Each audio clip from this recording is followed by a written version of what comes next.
Good morning, everybody. It is very early on Saturday morning, and today is long run day. I love Saturday long runs. So the idea for today's run is mainly to run for longer than 2 hours. And I'm going to try and surpass my distance that I ran on my last long run, which was 15 miles. So I'm going to try and improve it by 10%, which will be 16.5 miles, but probably just hit around 16. I'm going to see how I feel when I'm out on the run. So the main idea with running for longer than 2 hours today is to try and improve my aerobic base.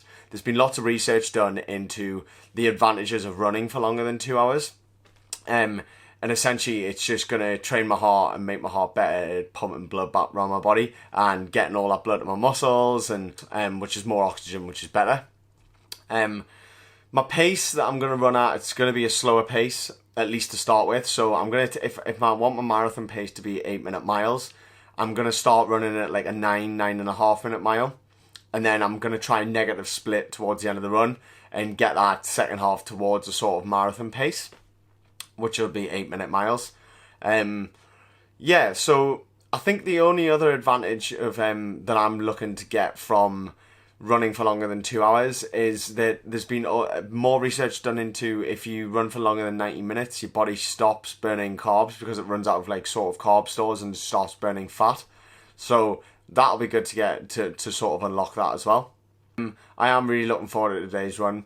My legs were feeling not that great this week, just from the tempo test I did midweek. They were pretty tired and a bit achy, but I've woke up this morning and I'm feeling fine. So we will see how I get on the run. I'll check in with you later.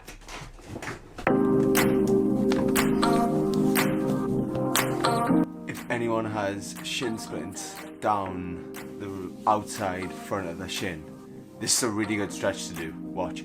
Just get a pillow and put your foot like that, and then just push down.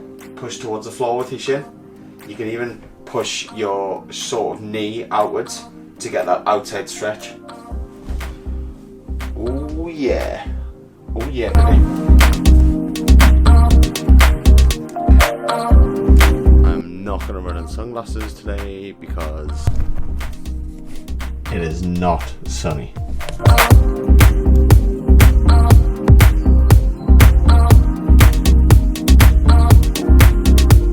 At the moment, I feel like it was a smart idea to wear 2 t-shirts. It's a little bit cooler than I thought.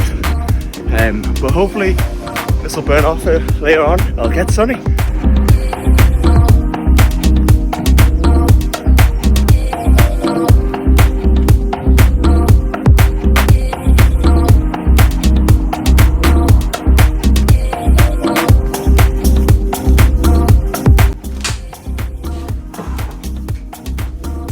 Got my OG protein shake. Oh.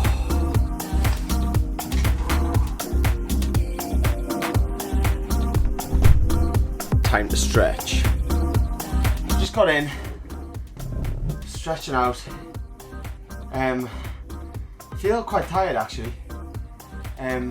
Just a bit out of breath, but I'll just get my breath back. Whew. Just such a good feeling getting out, especially on like a Saturday morning when there's no one in town. It's really, really good. Love it. It's funny, after a long run, you kind of have burn, but like it's more just all your muscles just ache. Oh yeah, get that roll. Get that self-massage on the go. Because if all of the physios are closed because of Corona, this is the only thing I'm going to get. So apparently within the first half an hour after you run, it's critical to get your fuel in, like your protein and your carbohydrates, and also to stretch and roll and massage your muscles. So I'm just trying to get it all done within the first half an hour. Although eating loads and putting your muscles through more pain is usually the last thing that you want to do. So I'm finding it pretty hard at the minute. But it's got to be done. Okay. So all just showered and everything after my run, and done rolling my legs. They're pretty sore, but it's just like tiredness. Don't think it's injury. So just gonna look back over that run and see how it went. It was a total of 16 miles. And I ran that in 2 hours 11 minutes, so I kind of hit both my targets, sort of. My main target of running over 2 hours. To be honest, that is the furthest I've ever ran, which feels good. It's always good to do that. And then I was aiming for like 16.5 to 16 miles. Hit 16 miles bang on the nose. It was just sort of more the route, rather than me gassing out at the end. I think I could have squeezed in another half mile, but yeah, I decided not to. It was an overall pace of like 8:11 per mile. And if I look at my splits, I started off at like 9:19 a mile. Oh, that's really dark. There we go. I started off at like 9:19 a mile, and then I brought it down. My last mile, the 16th mile, was a 6:54 mile. So yeah, I brought that right down in negative split. Probably a little bit too pacey to finish off, but I think I just kind of was like, had good music on in my headphones and kind of just wanted to keep going faster to squeeze that last mile in, which I'm not going to beat myself up too much about that. I feel alright about it. My legs aren't too sore or anything now, and I don't feel like I'm injured. I'm just cautious because if I keep constantly going fast on my long runs, it probably will lead to injury, so it's something I just need to keep an eye on. Looking over the run, like I said, it was really good. I'd say for the first 2/3, I took it like really easy. I had like a lot of breath. I could have like had a full conversation, which is how I sort of gauge whether I'm tired on a run and whether I'm going slow enough or not. If I can imagine that I could have a full conversation with someone next to me while I'm running, then I've got enough energy and enough breath. I'm not so tired. I've recently switched from Nike to Strava. I've kind of like went to the dark side. And Strava does seem good. I think all the analytics you get on Strava are really, really good compared to Nike.